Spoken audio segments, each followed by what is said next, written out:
창세기 37장부터 보면은 야곱의 시대는 이제 지나가고 요셉이라고 하는 사람을 중심으로 이야기가 시작됩니다. 물론 이제 야곱의 이야기도 계속 나와요. 그러나 요셉 이야기의 보조 역할로 나옵니다. 37장부터의 주인공은 요셉으로 바뀌는 거죠. 그래서 이제 요셉을 중심으로 앞으로 창세기 이야기가 진행이 될 텐데, 요셉이 17살 때의 모습부터 그렇게 이제 37장이 시작이 됩니다. 여러분, 요셉 하면은 뭐가 생각이 나요? 요셉 하면 꿈이 생각이 나죠. 꿈. 그래서 요셉에 대한 설교를 들을 때는 여러분들이 꿈에 대해서 많은 설교를 들었을 거예요. 그러니까 하나님께서 요셉에게 꿈을 통하여 꿈을 주셨습니다. 꿈을 통하여 꿈을 주셨어요.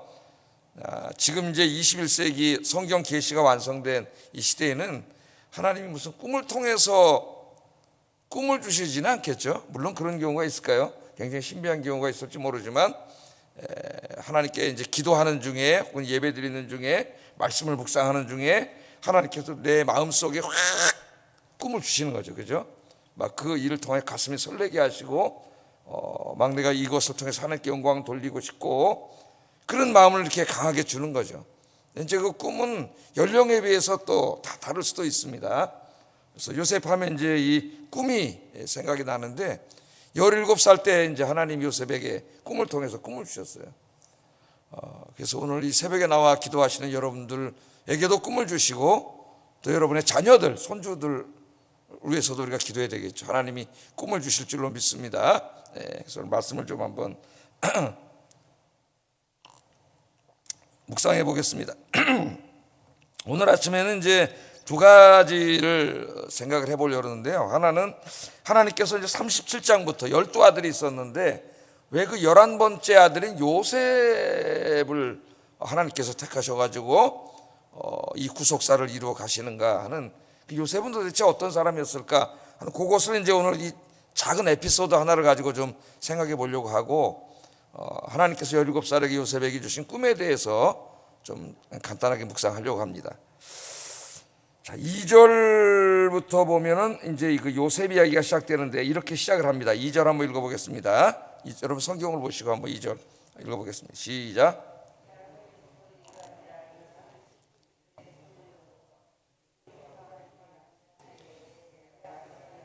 비라와 실바의 아들들과 더불어 함께 있었더니 그가 그들의 잘못을 아버지에게 말하더라. 아멘. 요셉이 몇 살이에요?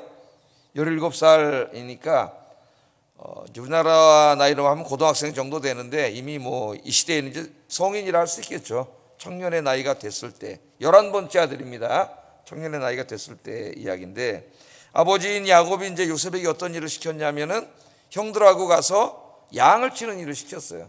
물론 이제 그 앞에 먼저 야곱이 다른 아들보다 요셉을 더 편애했다는 얘기가 있습니다. 그래서 요셉 이야기를 설교할 때에 이 편애에 대해서도 많이 설교를 들어보셨을 거예요. 그래서 오늘은 그 부분을 좀 생략하겠어요. 제가 오래전에 창세기 강의할 때는 편애에 대해서 상당히 길게 설교를 했습니다. 가족 문제를 다루려고. 이제 편애하면 안 되겠죠, 그죠? 자식들을 다 골고루 사랑해야 되고, 또 교회 안에서도 우리 성도님을 다 골고루 사랑해야 되겠죠.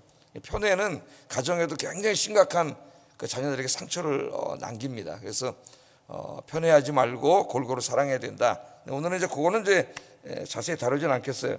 자, 양들을 치는데 특히 누구의 아들들과 쳤어요? 야곱에게는 4명의 아내가 있었습니다. 그죠? 4명의 아내인데, 야곱의 그 아내들의 여종이 누구예요? 실바와 빌하. 이 두 여성에게 난 아들들, 요셉의 형들인데 이제 배다른 형들이라고 할 수가 있겠어요. 이 형들하고 이제 같이 양을 치도록 야곱이 그렇게 했습니다. 그래서 이제 형들하고 같이 양을 치는데 어떤 일이 벌어졌어요? 형들의 잘못을 아버지에게 가서 이야기했다, 이렇게 나옵니다. 형들의 잘못을 아버지에게 이야기했다, 그렇게 얘기해요. 여기 형들의 과실이라고 나오는데, 이 과실은 그냥 이렇게 단순한 실수를 말하는 게 아닙니다, 여러분. 형들이 양을 치다가 뭐 조금 잘못했고 양이 뭐 다쳤거나 뭐 좀 게을리했거나 이런 뭐 간단한 실수를, 조그만 실수를 말하는 게 아니에요. 여기 이 과실은, 라는, 이거는 악하다는 뜻입니다. 라라는 말은. 그러니까 형들의 악한 일에 대해서 이야기한 거예요. 악한 일. 그 악한 일이 무엇인가는 성경에 자세히 나오지 않습니다만 나중에 이제 요셉을 이렇게 팔아먹을 때 보면은 그 형들이 양을 치는 주변으로 항상 그 애굽으로 왔다 갔다 하는 상인들, 큰 상인들이 있었음을 알 수가 있죠. 이제 나중에 보면은. 그래서 연관시켜 보면은 형들이 행했던 이 악한 일들이라 하는 것은 아마 이제 그 사람들이 몰래 아버지 몰래 양들을 팔아먹어서 뒷돈을 챙기거나 또 개인적으로 빼돌리거나, 그러니까 이제 그 양들은 다 가족 전체 재산이죠. 그런데 이 형들 중에서 이제 약한 짓을 했다는 것은 그런 것들을 몰래 빼돌리고 팔아먹고 이제 정직하지 않게 악한 일을 한 거죠. 가족 공동체 전체 재산에 해를 끼치는 그런 악한 일을 한 겁니다. 자, 요셉이 이제 형들하고 일하다 보니까 형들이 이런 일을 하고 있는 거예요. 아버지 모르게. 예? 그럼 여러분이 요셉이면 어떻게 하겠어요, 이거? 예? 형들인데 아버지한테 가서 말을 해야 되는지, 이걸 그냥 못 본 척 해야 되는지, 이제 비슷한 일들이 살다 보면 뭐 직장에서도 그렇고 내부 고발이라는 게 있잖아요, 그죠? 또 뭐 교회 안에서도 그렇고 이런 일들에 직면해서 고민할 때가 많습니다. 이건 내가 가서 고잘질하는 건 아닌지, 아니면 이것 진짜 공동체 전체 유익을 위해서 이것을 이야기해야 되는 것인지 상당히 그 도덕적인 결정을 내릴 때가 어려울 때가 많죠. 우리 살아가다 보면. 여러분 같으면 이럴 때 어떻게 하시겠어요? 자, 우리가 여기서 요셉의 행동에 대한 도덕적인 평가를 내려야 됩니다. 왜냐하면 이제 요셉은 하나님이 쓰시는 사람이잖아요, 그죠? 하나님께서 아브라함 족장 시대를 보세요. 아브라함, 이삭, 야곱, 그 다음 11번째 아들은 요셉으로 갔단 말이에요. 근데 이걸 굉장히 우리가 생각을 해봐야 돼요. 왜 하나님 요셉을 쓰셨을까? 이거를 이제 생각을 하면서 본문을 해석을 해야 됩니다. 자, 요셉의 행동은 옳은 것입니까? 아니면은 비열한 고잘질입니까? 어떻게 생각하세요, 여러분? 창세기를 읽어보면은, 창세기 이제 주석들에 보면은 이거 완전히 180도 다른 해석을 해요. 주석가들 중에. 그래서 어떤 주석가들은 이 요셉의 행동을 굉장히 안 좋은 행동으로 그렇게 주석을 한 주석들이 있습니다. 이 뭐라 그러냐면 형들의 얘기를 고잘질했을 뿐만 아니라 성경에도 없는 얘기를 해요. 부풀려서 얘기했다래. 부풀려서 가서 고잘질했다는 거예요. 자, 그러나 우리가 좀 생각을 해봐야 되겠죠. 주석을 아무리 주석을 읽어도 이런 주석은 전체 내용하고 맞지가 않아요, 하나도. 자, 왜냐하면은 하나님께서 요셉을 지도자로 택하시고 그에게 꿈을 주시고 쓰시는 사람으로 12명 중에서 택했다고 하는 이 굉장히 중요한 사실을 간과한 해석이에요. 허접한 해석들이에요, 이런 해석들이. 맞지가 않잖아요.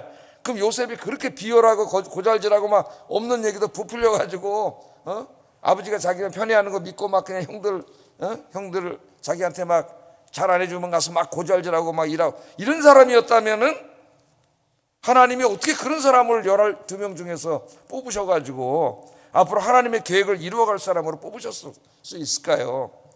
그러니까 이 해석이 맞지가 않아요. 이 사람들은 어디에만 중점을 둔 사람들이냐면은 아버지가 편애했다는 것과 형들이 그래서 요셉을 싫어했다는 거에서만 중점을 두고 형들이 그렇게 미워했으니까 가서 막 고잘질했다 이런 식이에요. 근데 전체 얘기가 하나도 맞지가 않아요. 전체. 그럼 하나님이 그런 사람 썼을 리가 없죠. 그러나 이제 그 창세기 주석을 쓴 방대한 주석을 쓴 앨런 로스라고 하는 주석가의 주석을 읽어보면은 이 사람은 요셉을 굉장히 성실하고 정직한 사람으로 그렇게 해석을 합니다. 저는 이 해석이 이제 옳다고 봐요. 그렇지 않았다면 하나님 요셉을 썼을 리가 없잖아요. 네. 자, 하나님께서는 요셉이 정직하고 성실한 사람이었기 때문에 12형제 중에서 그 족장의 계보를 이어가는 중대한 일을 요셉에게 맡긴 겁니다. 그러니까 요셉이 형들을 해하려고 거짓말한 게 아니에요. 뭘 부풀려서 얘기하고 형들이 자기에게 막 한번 뭐 주워 박았을 수도 있지, 아버지 없을 때. 그러니까 한번 당해봐라 하고 없는 얘기도 가서 막 고잘질해서 형들을 힘들게 하려고 아버지한테 막 이제 미움받게 하려고 그렇게 행동을 한 게 아닙니다. 요셉이 보니 깜짝 놀란 거죠. 어느 날 형들이 정직하게 일하고 있는 줄 알았는데 자기 가족의 재산을 개인의 욕심으로 막 양들을 팔아먹고 뒤로 빼돌리고 막 이런 짓을 하고 있는 걸, 이 사악한 짓을 본 거죠. 요셉이 고민을 했겠지. 이거 어떡하지? 그러다 요셉은 이것을 이제 아버지에게 이야기하기로 작정을 한 겁니다. 아버지에게 가서 많은 고민이 있었을 거예요, 아마. 자, 그래서 우리 그리스도인들이 이 고잘질과 정당한 보고를 구분할 줄 아는 지혜가 있어야 됩니다. 내가 다른 사람에게 대한 시기나 혹은 개인적인 악한 감정 때문에 그 사람을 곤경에 처하고 해하려는 목적으로 악의적으로 가서 보고한다면 그건 고잘질이죠. 그죠? 그건 사악한 행동이에요. 우리 그리스도인 절대 그런 일 해서는 안 되죠. 너 나한테 그랬어? 그래 한번 보자. 그래가지고 이제 직장 생활을 하는데 상관한테 찾아가가지고 이만큼 한 걸 갖다 이만큼 부풀리고 막 없는 것도 꾸며대가지고 막 잔뜩 갖다 모해를 해가지고, 이 사회는 그런 일이 많죠. 어느 날 출근했더니 갑자기 상사가 나를 이상한 눈으로 쳐다보기 시작하고 막 미워하기 시작하고, 이 사람이 이상한 고잘질 보고를 가짜로 해가지고, 이런 게 이제 이 고잘질인데, 이런 건 사악한 행동이죠. 절대 이런 일을 우리 그리스도인들은 해서는 안 되죠. 그러나 우리 그리스도인들이 이제 요셉과 같은 상황에 처해서 자기가 있는 어떤 직장이나 조직이나 어떤 뭐 교회나 이런 공동체의 어떤 그 유익과 또 발전과 또 하나됨과 이렇게 화목함과 이런 것들이 중요한데, 그런 것들을 몇몇 사악한 사람들이 계속 뒤에서 이제 딴짓을 하면서 깨트리고 엉망진창으로 만드는 일을 볼 때에, 이거 어떻게 할 거냐, 이게 그리스도인으로. 권력을 갖고 정권을 가진 자들이 그 안에서 국민의 세금 이런 것들을 마음대로 갖다가 부당하게 사용하고 못된 짓을 하고 갑질을 하고 이런 일들을 하는 것을 볼 때에 내가 그리스도인으로서 어떻게 해야 되느냐, 입을 닫고 있느냐, 그냥 그럼 계속 그렇게 다 망하겠죠. 엉망진창이 되겠고 굉장히 힘들 거예요, 아마 그런 가운데인데. 그래서 이제 우리나라의 내부자 고발, 그런 비리를 보고 고자질이 아니라 정당하게 국가를 위해서 공공을 위해서 보고한 사람들을 내부 고발자로 해서 법으로 보호하죠. 그죠? 법으로 보호하는 제도가 있습니다. 요셉은 그런 행동을 했다고 보면 되겠어요. 그 이후에 요셉의 행적을 보면은 그는 굉장히 정직하고 성실한 사람입니다. 그게 이제 계속 나오죠. 감옥에 들어갔을 때도 나오고 또 보디발 집에 노예로 들어갔을 때도 얼마나 그가 정직하고 성실한 사람이었는지, 보디발이라고 하는 그 왕의 시위대장이 자기 집에 2인자로 세워놨잖아요. 나중에 감옥에 들어갔을 때도 얼마나 이 사람이 정직하고 신실한 사람인지 간수장이 자기 밑에 사람으로 세워놨잖아요. 가는 곳마다.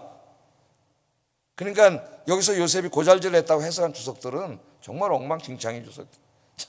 그 앞에 그 몇 단어만 읽고 주석한 내용이고, 여기에 요셉은 굉장히 정직하고 성실한 사람이었다. 그것을 우리가 알 수 있습니다. 하나님 그런 사람을 기뻐하시고 쓰시죠. 나중에 또 보면 성경 다니엘과 사드락과 메삭, 아벳느고 이런 사람이 비슷한 나이였어요, 요셉하고.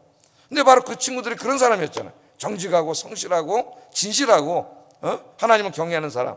그러니까 하나님은 그 사람들을 써서 또 총리로 쓰시고 장관으로 쓰시고, 다윗도 마찬가지고 오늘 이 시간에도 마찬가지죠. 우리의 자녀들, 손주들 어려서부터 하나님 앞에 정직하고 진실하게 신앙에서 자라는 것이 중요합니다.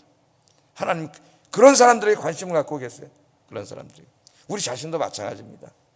그래서 주님 앞에 이게 뭐 교회든지 직장이든지 어디에든지 늘 정직하고 성실하게 맡겨진 사역을 잘 감당하시는, 또 맡겨진 일들을 감당하는 여러분 되기를 주의 이름으로 축복합니다. 그러면 사람은 모른다 할지라도 하나님은 다 보고 계신다. 우리가 항상 두려운 게 하나님이잖아요. 그죠? 사람은 얼마든지 속일 수 있어요. 뭐 항상 나는 24시간 날 지켜보는 사람이 있는 게 아니기 때문에. 그러나 하나님은 항상 보고 계시는 거죠. 하나님. 우리 어리석은 사람들이 하나님이 지켜보신다는 생각을 안 해요. 사람의 눈만 피하려 해요. 하나님 앞에 정직하고 성실하면 하나님이 다 보고 계시고 하나님 갚아주세요. 여러분들의 인생이, 자녀들이 그렇게 되기를 주의 이름으로 축복합니다. 이게 우리의 기도 제목이 돼야 된다. 중요한 걸 가르쳐주죠. 그 이야기를 하고 이제 요셉에게 꿈을 주시는 얘기가 나오잖아요. 그 다음에 그래서 하나님이 요셉이 기특해서 밤에 이제 꿈을 꾸게 하시고 그 꿈 속에서 꿈을 주셨어요. 꿈을 통해서. 자, 요셉이 하루는 이제 꿈을 꾸게 됐습니다. 꿈을 꿨는데 어떤 꿈을 꿨느냐? 7절 한번 읽어보겠습니다. 시작. 내 단은 일어서고 당신들의 단은 내 단을 둘러서서 절하더이다. 형들한테 가서 이제 꿈 얘기해 주는 거죠. 형들한테 가서 이제 꿈을 얘기해 주는 거. 형님들, 내가 꿈을 꿨는데 우리가 곡식을 다 묻고 있는데 갑자기 내 곡식단이 벌떡 일어나니까 형님들 곡식단이 다 나한테 절하던데요. 이제 순진하게 이렇게 얘기하니까 갖다 놔서 아버지가 편해가지고 꼴뚜기 싫어 죽겠는데, 그런 말 하니까 형들이 더 화가 난 거죠. 그러나 그 꿈이 무슨 꿈인지는 알았기 때문에 화를 낸 거예요. 형들이 8절 한번 읽어보겠습니다. 시작. 참으로 우리를 다스리게 되겠느냐 하고 그의 꿈과 그의 말로 말미암아 그를 더욱 미워하더니. 참. 그러니까 이 꿈 얘기를 듣고 벌써 형들은 해석을 했어요. 해몽을. 뭐라고 해몽을 했어요? 네가 우리의 왕이 되겠냐? 그렇게 해몽을 했습니다. 해석, 꿈에 대한 해몽을. 그러면서 더 미워했다. 그러니까 이 꿈이 형들의 입을 통해서 어떤 꿈인가를 가르쳐 주는 거죠. 지도자가 되는 꿈이에요. 왕이 되진 않았겠지만은 이제 뭐 웬만한 나라 왕보다 더 높은 자리죠. 애굽의 총리가 됐으니까 형들의 입을 통해서 이제 하나님 말씀을 하신 거죠.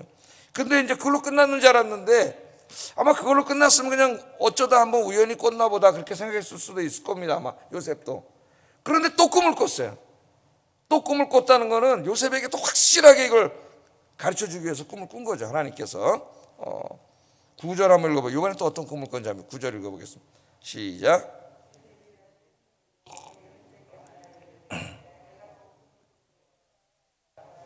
내게 절하더이다 하니라. 아멘. 또 꿈을 꿨더니 뭐라 그래? 형들한테 또 얘기하는데 뭐라 그래요? 해와, 이번에 해와 달이 있습니다. 해와 달과 11별이 내게 절해. 그럼 이게 뭐예요? 해와 달은 누구예요? 엄마 아버지잖아요. 이제 요셉의 엄마는 죽었습니다. 이미 공부했죠? 큰 어머니라고 할 수 있는데 대모죠, 대모. 엄마도 되는 거죠. 이제 친엄마는 아니지만은 이모인데 어떻게 보면 또 이모고 엄마고 뭐 자매끼리 같이 결혼했기 때문에 복잡한 게 됐죠. 자, 아버지와 엄마와 나머지 형제들이 자기한테 전부 다 절을 하는 거예요. 그러니까 내용은 달라졌지만은 의미는 똑같은 거죠. 이분은 엄마 아버지까지 절하는 거예요. 엄마 아버지까지. 다 절을 했더니 이 꿈 얘기를 듣고 형들이 또 화를 냈을 뿐만 아니라 이번에는 아버지도 꾸짖었다 그랬어요. 네가 우리 진짜 아버지 엄마보다 높은 왕이 되겠느냐. 꾸짖었다고 얘기하고 성경은 또 이어서 형들은 그 꿈 얘기를 듣고 시기를 했지만 아버지는 그 꿈을 마음에 간직했다 그랬습니다. 그러니까 뭔가 하나님이 그 마음속에 주신 거죠. 정말 우리 아들 요셉이를 하나님이 이렇게 위대한 지도자로 쓰시려고 하시는가 하는 이제 그런 것을 마음에 뒀다. 오늘 성경은 그렇게 이야기합니다. 오늘 이제 중요한 건 뭐냐? 하나님이 17살 때 요셉에게 꿈을 통해서 꿈을 주셨다는 거, 이게 중요하죠. 우리 아이들이 요새 자라면서 너 꿈이 뭐냐? 그러면 모르겠는데요. 너는 뭘 하고 싶어 하냐? 잘 모르겠는데요. 그래서 대충 애들에게 물어보면 잘 몰라요. 20살이 넘었는데도 뭘 해먹고 살아야 될지, 뭘 해야 될지, 어떤 일을 통해서 내가 하나님께 영광을 돌려야 될지 이런 것이 잘 없는 것 같아요. 아이들이 17살이잖아요 형들하고 양치고 있는데 하나님이 꿈을 통해서 꿈을 주셨습니다. 지도자가 되는 꿈을 주셨어요. 나중에 이제 이 꿈이 이루어집니다. 하나님 꿈을 이루어 주십니다. 애굽이라고 하는 세계 최강 대국의 총리가 되게 해주시죠. 그러나 이 꿈은 단지 요셉이 높은 자리에 올라서 지도자가 된다는 꿈만 있는 건 아니에요. 우리 인생도 다 그렇습니다. 그 꿈을 통하여 하나님의 구원 계획, 구속사를 이루어 가시는 거죠. 요셉을 통해서 이제 가나안에 기근이 들어가지고 가족들이 다 내려오고 여기서 400년 거주하다가 다시 어떻게 돼요? 약속의 땅으로 가죠. 창세기 15장에 약속한 하나님의 언약이, 구속의 언약이 요셉의 총리직을 통해서 이루어지는 거예요. 그러니까 여기 우리 꿈이라고 하는 것은 내가 무엇이 되는 거, 그것도 꿈이라 할 수 있지만 그것만 가지고는 하나님과 연관시킬 수가 없죠. 그건 안 믿는 사람도 똑같으니까. 그 무엇이 되어서 무엇을 하느냐까지가 꿈에 포함되는 거예요. 그 무엇이 되어서 그것으로, 그게 무엇든지, 일은 수천 가지가 있으니까요. 하나님 주신 달란트는 그것을 통해서 요셉처럼 하나님의 뜻을 이루어가는 거죠. 하나님의 영광을 나타내고, 그럴 때 그게 하나님과 연관된 꿈이라 할 수가 있습니다. 그러니까 우리 아이들에게, 이제 어린 아이들에게 교육시킬 때는 이 두 가지 꿈을 다 가르쳐야죠. 우리 예수 믿는 엄마들이, 아빠들이, 야, 너 열심히 공부해. 공부해서 남주냐? 너 위해서 다 공부하라는 거야. 그럼 아주 비성경적인 교육이죠.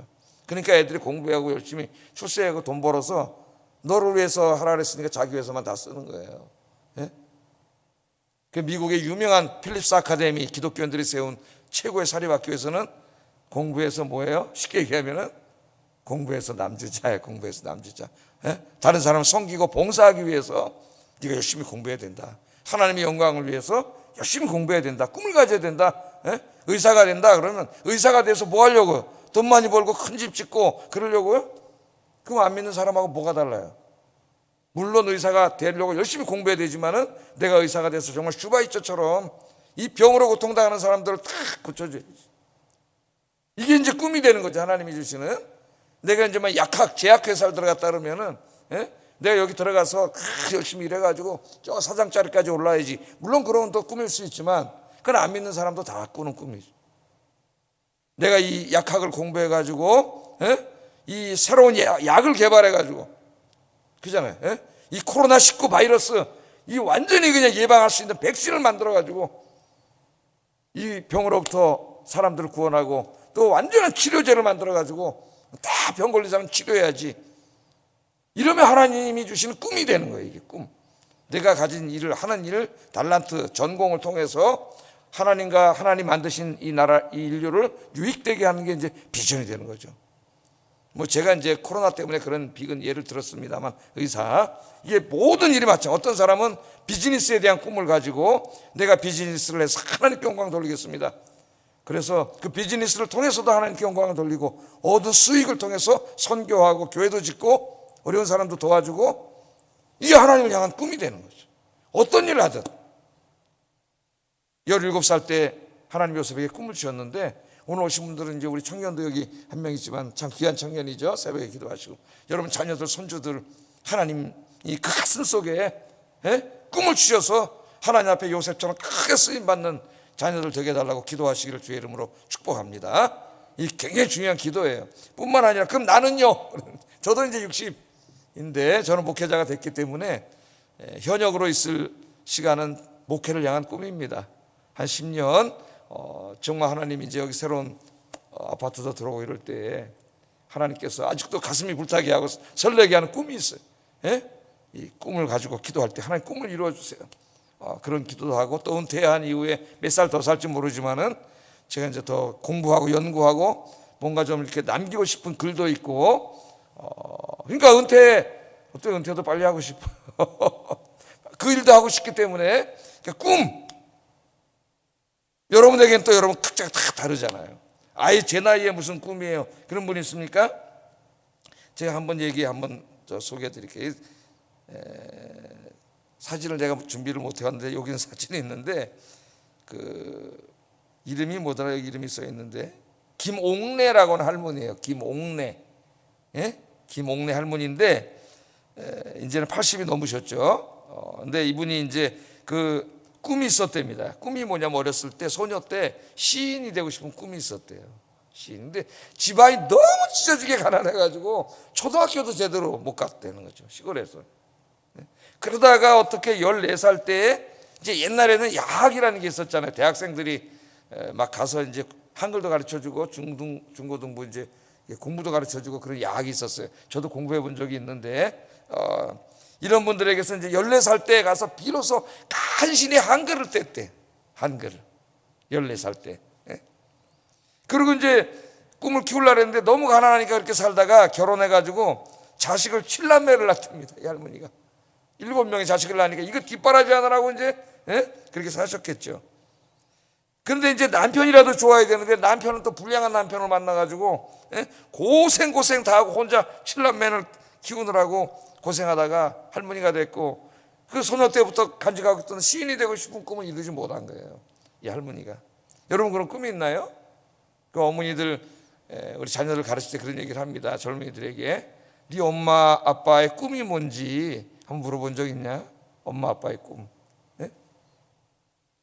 엄마 아빠도 다 꿈이 있었겠죠. 어떻게 보면 나 때문에 나 키우시느라고 다 꿈을 피지 못하고 희생하고 그렇게 우리 부모님들이 살아오셨는데 근데 이제 70대 중반이 됐을 때 이 할머니가 꿈을 포기하지 않았어요.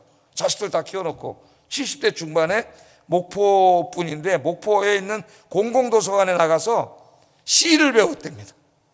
요새 우리 구청 이런 데 가면 이제 막 그런 거 있잖아요. 그 프로그램이.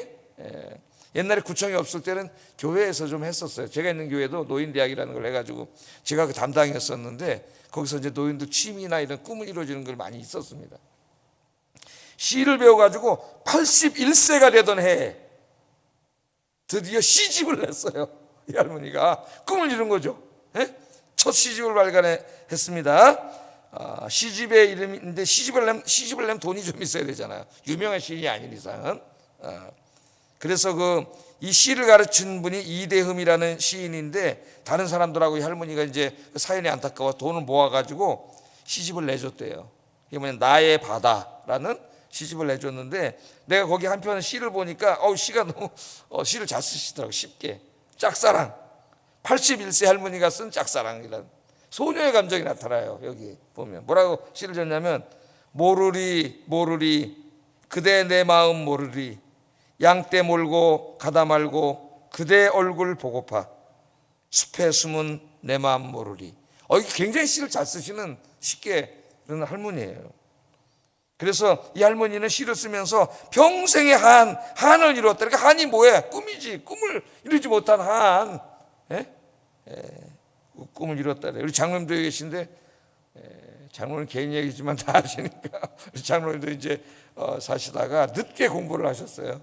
늦게 공부를 하셔가지고 꿈을 이루시고 경영학 전공하시고 이렇게 이제 아들하고 같이 공부하시면서 꿈을 다 이루신 거예요. 참 훌륭한 거죠. 꿈을 이루시고. 그러니까 여러분, 이 이제 꿈이 내가 꼭 하고 싶은데 못한 게 있잖아요. 여러분 마음속에 포기하지 마시기 바랍니다.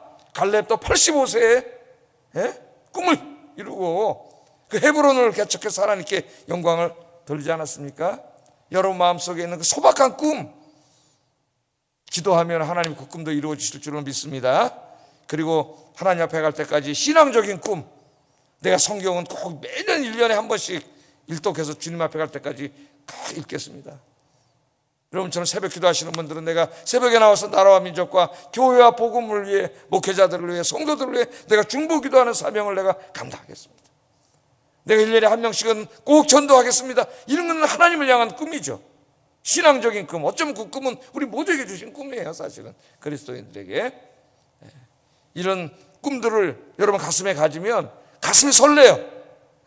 인생이 지루하고 막 죽음이 다가오고 다 늙고 이런 게 아니라 81세에 가슴 설레는 시집을 내는 것처럼 다 다르겠지만은, 오늘 아침에 기도하면서 하나님이 가슴을 설레게 하시고 이런 신앙적인 꿈, 개인의 소박한 꿈들도 다 이루어 주시고 또 이루시는 여러분의 인생이 되기를 주의 이름으로 축복합니다. 기도하겠습니다.